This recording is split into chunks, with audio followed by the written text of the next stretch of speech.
السلام علیکم ورحمۃ اللہ وبرکاتہ۔ خوش آمدید ہمارے یوٹیوب چینل سیف الاسلام غفرانی مراد آبادی میں۔ آج میں آپ کو علم غیب کے متعلق کچھ ضروری باتیں بتلاؤں گا۔ غیب کسے کہتے ہیں؟ تو اس کے متعلق علامہ جلال الدین سیوطی علیہ الرحمہ سورہ بقرہ میں کہتے ہیں یؤمنون بالغیب،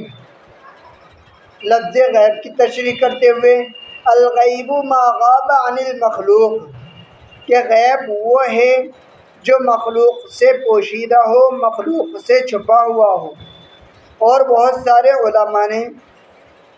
مخلوق کی جگہ عباد کے الفاظ استعمال کیے ہیں۔ ما غاب عن العباد، کہ غیب وہ ہے جو بندوں سے پوشیدہ ہو۔ تو پتہ کیا چلا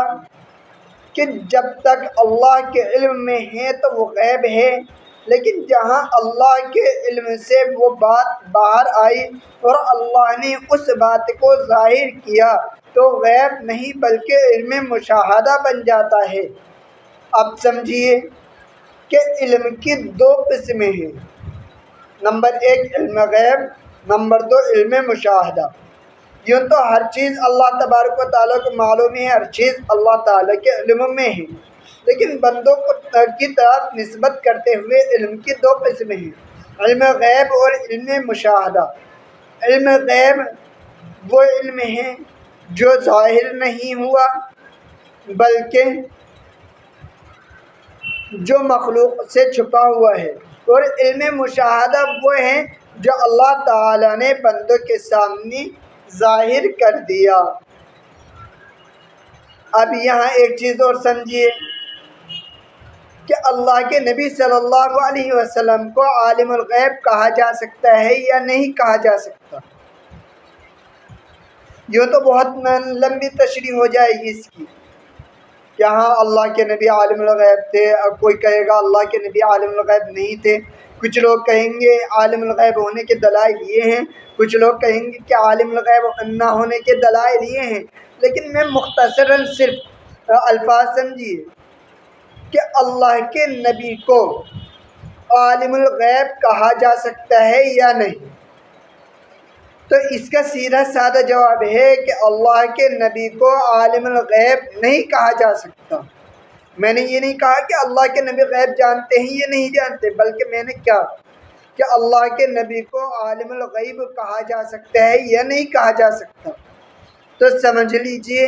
کہ اللہ کے نبی کو عالم الغیب نہیں کہا جا سکتا، کیونکہ نہ تو قرآن میں کہیں اس چیز کا ثبوت ہے، نہ احادیث میں کہیں اس چیز کا ثبوت ہے کہ اللہ کے نبی کو عالم الغیب کہا جا سکتا ہو،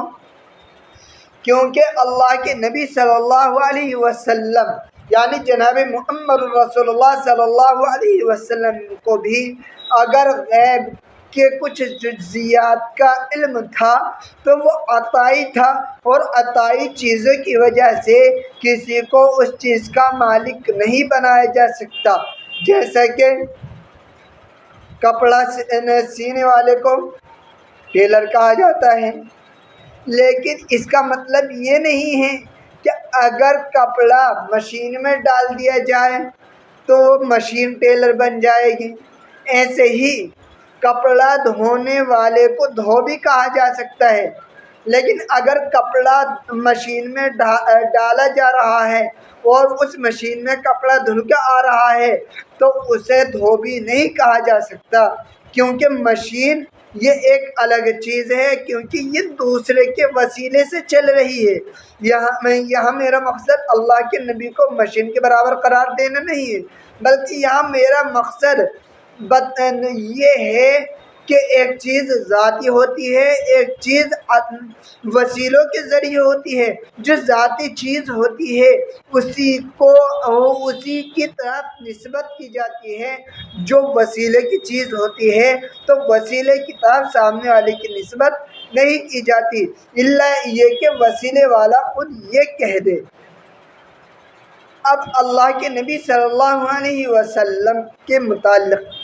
اس چیز کی روایات، اس چیز کے متعلق احادیث تو مل جائیں گی، کہ ہاں اللہ کے نبی صلی اللہ علیہ وسلم غیب کی خبریں لوگوں کو دیا کرتے تھے، غیب کی خبریں لوگوں کو بتلایا کرتے تھے، لیکن اس چیز کا ثبوت کہیں نہیں مل سکتا کہ اللہ کے نبی صلی اللہ علیہ وسلم عالم الغیب تھے۔ ہاں غیب کی خبریں اللہ کے نبی دیتے تھے، اس چیز کو میں بھی کہتا ہوں کہ ہاں دیتے تھے، اور علماء دیوبند کا یہی عقیدہ ہے۔ لیکن بات رہی کہ اللہ کے نبی کو عالم الغیب کہا جا سکتا ہے یا نہیں، تو اللہ کے نبی کو عالم الغیب نہیں کہا جا سکتا، اس لیے کہ اللہ تبارک و تعالیٰ کے لیے یہ لفظ خاص ہے، جیسا کہ قرآن شریف میں عالم الغیب والشہادہ کے الفاظ آئے ہیں، اور یہ چیز صاف واضح طور پر ثابت کر دیتے ہیں کہ اللہ کے نبی صلی اللہ علیہ وسلم عالم الغیب نہیں ہیں، بلکہ عالم الغیب صرف اللہ تبارک و تعالیٰ ہے۔ اور اسی چیز کے متعلق میری ایک دفعہ ایک ساتھ سے بات ہوئی، ان سے میں نے معلوم کیا کہ غیب کسے کہتے ہیں، تو پہلے تو وہ غیب کی تعریف میں ہی کترا رہے تھے کہ ہاں غیب کیا ہے، کہ کیا کہوں۔ پھر انہوں نے خیر غیب کی تعریف کی، میں نے کہا کہ آپ نے غیب کی تعریف اس طرح سے کی ہے کہ اس تعریف سے خود اللہ کے نبی صلی اللہ علیہ وسلم غیب جاننے والے سے خارج ہو گئے، کیونکہ اس تعریف کے ذریعے میں اللہ کے نبی کو عالم الغیب نہیں کہا جا سکتا۔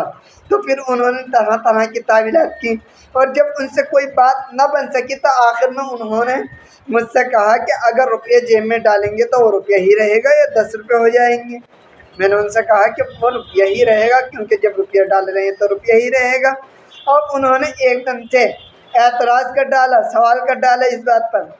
کہ جس طرح سے روپیہ رہے گا جیب میں ڈالنے کے بعد وہ 10 روپے نہیں بن جائیں گے، ایسے ہی غیب اللہ کے نبی کے پاس آنے کے بعد بھی غیب ہی رہے گا۔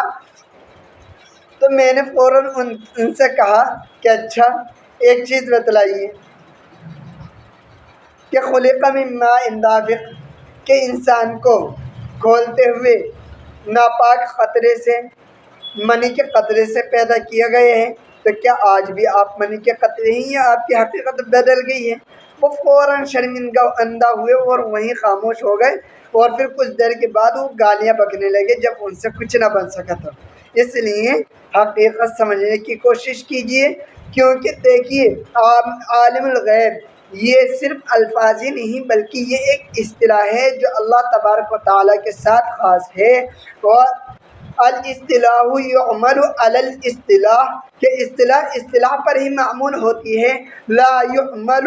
علی المعانی، معنی پر اصطلاح معمول نہیں ہوتی، اس لیے کہ اصطلاحیں کچھ قائم ہوتی ہیں جو بات کو سمجھنے اور سمجھانے کے لیے بنائی جاتی ہیں، نہ کہ بات کو الجھانے کے لیے۔ اس لیے برائے کرم آپ ان اصطلاحوں کا غلط استعمال کر کے عوام کو صحیح راستے سے بہکانے کی کوشش نہ کیجیے، اور آپ بھی صحیح راستے پر آ جائیے۔ آج کے لیے بس اتنا ہی کافی۔ السلام علیکم ورحمۃ اللہ وبرکاتہ۔